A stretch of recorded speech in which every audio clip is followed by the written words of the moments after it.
The specific purpose of my speech is to inform you all on African languages and how they affect society. The central idea will focus on how these African languages affect society in terms of national and cultural identity. Africa is home to many countries, tribes, and villages, each with its own unique languages and cultures. African language is unique and important to understanding cultural and lingual differences, as well as to understanding how national and cultural identities are formed. First, we must define the difference between national and cultural identity.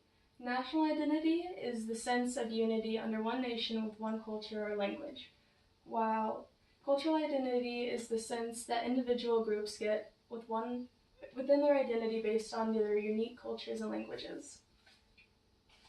African countries have come from many unique backgrounds and histories, which have given rise to many different languages. Because of oppression in history, languages have played a pivotal role in cultural and national identity, especially in the country of South Africa. South Africa currently holds an 11-language policy, but before it struggled to find a cohesive national identity. The language Africans helped cultivate a national identity in South Africa. Afrikaans was cultivated primarily by rural and working class individuals and later by white people who brought it to a national front. Afrikaans language is very unique, and in the 1800s, African nationalism grew to a point where it opposed British rule with an anti-English sentiment. To quote Mestre, Afrikaner leaders emphasized the uniqueness in Africa, the uniqueness of their language, and their long ties to the land they inhabited. After 1910 and after the South African War, the Union of South Africa was established, and Dutch and English were implemented as the two official languages. Yet in the year 1925, Afrikaans replaced Dutch as one of the official languages. African nationalism continued to grow throughout the 1900s until the 1950s. The African nationalism became a forefront movement with the identity based on racist sentiment. After backlash and disapproval, the implementation of the 11-language policy was established. To quote Mestre, with the languages being those that were the mother tongues of as much as 99% of the Black population. As we can see, language played a pivotal role in creating a cultural and national identity in South Africa. Another African country whose national identity can be derived from its language is the Democratic Republic of Congo. While French is the only official language, there are 4 indigenous languages that are recognized as national languages, those including Lingala, Swahili, Kikongo, and Chiluba.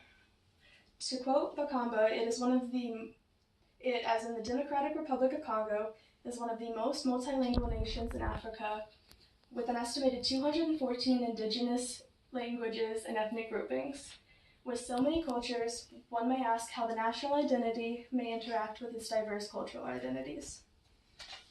The Democratic Republic of Congo was subject to French colonialism, so French language and culture can be seen throughout. Colonialism can often damage African cultural identities, yet native languages still prevail so that countries, tribes, and villages may have their own unique dialects and cultural identities. Many African countries have had to fight for their independence and opportunity to create their own national identity. Kenya is a country that is still working to form its national identity, but while it does, there is still a vast variety of cultural identities and languages throughout the region. The two official languages of Kenya are English and Swahili. Kenya is young to independence, which means it is still searching for a collective national identity, and language may be the key to that. To quote Gaitheria, in this type of situation, language plays a central role in defining or meditating the ongoing formations of expressions of social identity. Swahili is the language that may help define the national identity of Kenya, as Swahili is used by Kenyans to create a common ground or common identity to create a sense of unity. While Swahili may help to create a national identity, Kenya is still home to about 50 languages and dialects. To quote Gaitheria once more, linguists, educators, and cultural activists advocate the use of African languages to express national identity. From what we can see from Kenya searching for a national identity as well as its already existing cultural identities, we can see how strong of a role language plays in cultures and societies around the world. While South Africa, the Democratic Republic of Congo, and Kenya have major differences in their histories and backgrounds, languages, and way of life, they each exhibit the importance of language in society.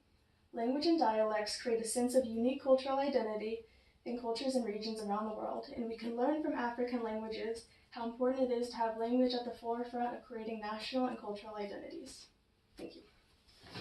Wonderful. Love it. Can y'all confirm our age? Thank you. I'm 21. I'm 21. She's 21. I'm 20. I'm 20. I'm 20. 20. 20.